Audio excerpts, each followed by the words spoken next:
બદલી થતા વિદાય આપતા સ્ટાફના કર્મચારીઓની આંખો ભીની થઈ।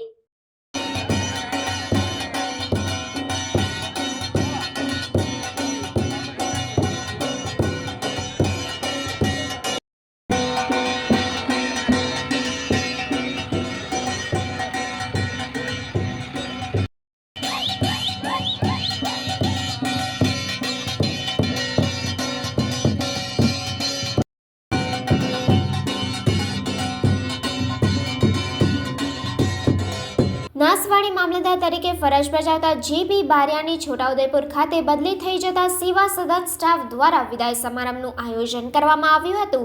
નસવાડી મામલતદાર તરીકે 2 વર્ષ સુધી ફરજ બજાવી હતી। મામલતદારને વિદાય આપતી વખતે પૂરા સ્ટાફની આંખો ભીની થઈ ગઈ હતી। ત્યારબાદ સ્ટાફ દ્વારા મામલતદારને શ્રીફળ તેમજ સાલ ઓઢાડી વિદાય આપવામાં આવી હતી। આદિવાસી વિસ્તારમાં પ્રજાની કામગીરી ખૂબ સારી કરતા આદિવાસી લોકો રામઢોલ વગાડી મામલતદારને વિદાય આપવા પહોંચ્યા હતા। આદિવાસી પ્રજાનો પ્રેમ જોઈ મામલતદારની આંખો પણ ભીની થઈ ગઈ હતી। વિદાય સમારંભમાં નસવાડી તાલુકા વિકાસ અધિકારી, તાલુકા ભાજપ પ્રમુખ ગોપાલસિંહ ચૌહાણ, તલાટીઓ, સસ્તા અનાજ દુકાન સંચાલકો પણ હાજર રહ્યા હતા।